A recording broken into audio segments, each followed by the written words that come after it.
Okay, let's take a look at the basic sine function graph. And so I have the basic sine function here, f of x equals sine of x, or we could think about this as y equals the sine of x. And the first thing I want to do is talk about what x and y are in this case. X, your x coordinate is a value that you can take the sine of, and so we usually take the sine of an angle. Okay, and we're gonna take the sine of these angles in radians. You could use degrees if you like. Radians is a bit more standard. Okay, so x is going to be an angle in radians, or if you're looking at the unit circle, you could also think of it as being the arc length on the unit circle. Because as we know in the unit circle, the angle in radians is the exact same value as the arc length. Okay, so you can think about it either way. I'm going to think about it as an angle. The y is the sine of x. And so when you take the sine of something, what you're doing is you're looking at the y coordinate over the hypotenuse, right? The opposite side of the angle over the hypotenuse. And in the coordinate plane, the opposite side of the reference angle is always the y coordinate.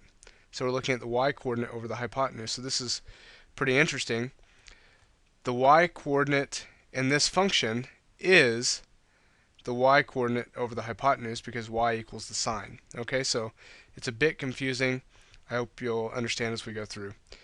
The other thing is, if you consider all of your reference triangles to be in the unit circle, then the hypotenuse has a length of 1. So we're literally looking at the y coordinate of the point. Okay, let's get started. Okay, so in order to graph y equals sine of x, I've set up my unit circle over here so I can reference it to get the values. And what I want to do is start when x is 0, in other words, when the angle is 0, and that corresponds to this point on the unit circle.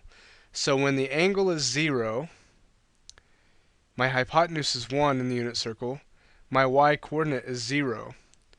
So 0 is my y coordinate over my hypotenuse 1. So whenever the angle is 0, whenever x is 0, let's write this out like this, x and y. Whenever x is 0 here, my y coordinate is also 0. So I need the sine of 0, and that is 0 over 1.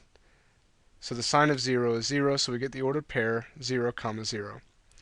And then what I want to do is observe as my angle increases from 0 to pi over 2. So I want to look at this region here. So I'm going to mark on my graph pi over 2 is my next angle, my x value. Okay?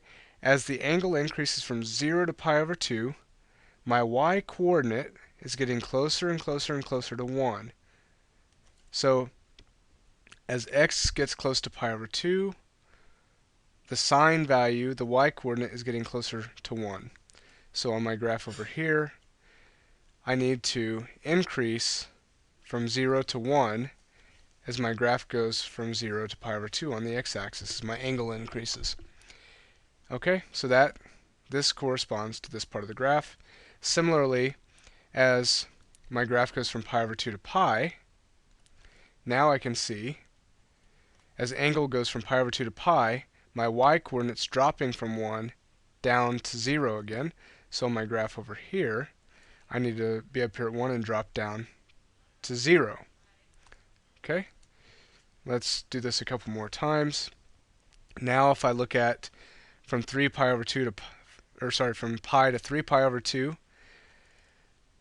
my y value starts at 0 and it drops down to negative 1 because I'm 1 away from the origin, down. So I'm going from 0 to negative 1 in this region. Let's call this negative 1.